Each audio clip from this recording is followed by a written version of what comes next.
Hi viewers, welcome to my channel Vagdevi's art. మనకందరికీ తెలుసు కంచిలో ఉన్న కామాక్షి అమ్మవారి మహాత్మ్యం, అమ్మవారు ఎంత శక్తివంతులు అనేది. సో ఈరోజు మనం కంచి కామాక్షి అమ్మవారిని పూజించిన కుంకుమ యొక్క మహాత్మ్యాన్ని తెలుసుకుందాం. అదేవిధంగా ఎన్ని మందులు వాడుతున్నా కూడా అనారోగ్య సమస్యలు తగ్గుముఖం పట్టకుంటే ఎలాంటి పరిహారాన్ని పాటించాలో చూద్దాం. ముందుగా కామాక్షి అమ్మవారి కుంకుమ గురించి తెలుసుకుందాం.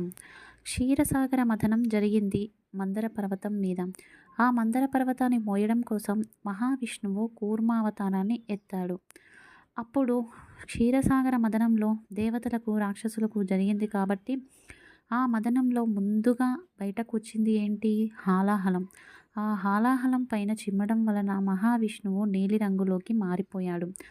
ఇక లక్ష్మీదేవి విష్ణుమూర్తి సరదాగా మాట్లాడుకుంటున్నప్పుడు లక్ష్మీదేవి పరిహాసంగా, నేను మంచిగా బంగారు వర్ణంలో ఉన్నాను, మీరు నల్లగా ఉన్నారు, మీరు అసలు తగిన వారేనా నాకు అని చెప్పేసి అంటుంది.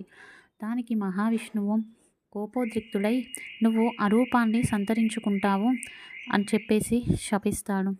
ఇక లక్ష్మీదేవి కంచి క్షేత్రానికి వచ్చి కామాక్షి అమ్మవారిని శరణు వేడుతుంది. అప్పుడు అమ్మవారు అభయమిస్తుంది. ఏమని? నువ్వు నాకు ఎడమ భాగంలో కొలువై ఉండు, నన్ను అర్చించిన కుంకుమను నీ నెత్తిన భక్తులందరూ పెడతారు, అప్పుడు నీకు రూపం మంచిగా అవుతుంది. అదేవిధంగా నీ దగ్గర పెట్టిన కుంకుమను ఎవరైతే భక్తులు ఇంటికి తీసుకువెళతారో వారికి అష్టైశ్వర్యాలు సిద్ధిస్తాయి అని చెప్పేసి కంచి కామాక్షి అమ్మవారు అభయాన్ని ఇస్తారు. ఇక ఇది ఇలా జరుగుతుండగా విష్ణు భగవానుడు ఆ లక్ష్మీదేవి కోసం చూడ్డానికి వస్తాడు. అక్కడ తొంగి తొంగి చూస్తుండగా లక్ష్మీదేవి విష్ణు భగవానుని చూసి అమ్మ దొంగ అని అంటుంది. ఇక ఇదంతా గమనిస్తున్న కామాక్షి అమ్మవారు ముసిముసి నవ్వులు నవ్వి వారిద్దరిని ఒకటి చేస్తుంది. మనం గాయత్రి మండపంలో అరూపలక్ష్మిని చూడవచ్చు. ఇక ఇక్కడే కల్వర్ మహావిష్ణువు, కల్వర్ లక్ష్మి విగ్రహాలు కూడా ఉంటాయి.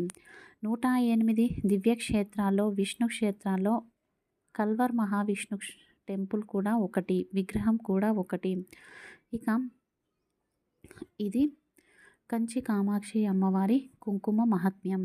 మీరు వెళ్ళినప్పుడు తప్పకుండా కుంకుమను అమ్మవారికి సమర్పించుకొని తదుపరి ఇంటికి తెచ్చుకోండి. మీరు వెళ్ళలేకపోయినా వేరే వాళ్ళు ఎవరైనా వెళ్ళినా కూడా ఖచ్చితంగా కుంకుమను మీకోసం రమ్మని చెప్పండి. మందులు వాడుతున్న అనారోగ్య సమస్యలు తగ్గుముఖం పట్టట్లేదు అంటే ఇంట్లో ఈ పరిహారాన్ని వీలైతే ఈ సోమవారం ఈరోజు చేయండి. ఒకవేళ కుదరకపోతే అమావాస్య దాటిన తర్వాత తొలి సోమవారాన్ని చేయండి. 7 గోమతి చక్రాలను తీసుకొని తెల్లటి పట్టు వస్త్రంలో ఉంచండి. ఈ గోమతి చక్రాలకు గంధాన్ని కుంకుమను బొట్టుగా పెట్టేసి 4 గోమతి చక్రాలను మీ చేతిలోకి తీసుకొని నిర్జల ప్రదేశానికి వెళ్ళి ఒక గోమతి చక్రంతో 7 సార్లు దిగదుర్చుకొని వెనక్కి విసిరేసి రండి. వెనక్కి తిరగకుండా మీరు రావాలి.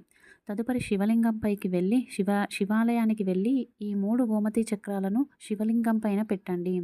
మృత్యుంజయ మంత్రాన్ని చదవండి. తదుపరి ఇంటికి వచ్చి కాళ్ళు చేతులు కడుక్కొని ఇంటి లోపలికి రండి. ఇక మీ దగ్గర 3 గోమతి చక్రాలు ఉంటాయి కదా, ఆ 3 గోమతి చక్రాలను కూడా వెండి తీగతో చుట్టి మీరు నిద్రపోయే మంచం కుడి కోడికి చుట్టేయండి. ఈ విధంగా ఆచరించినట్లయితే అనారోగ్య సమస్యలను తగ్గుముఖం పడతాయి.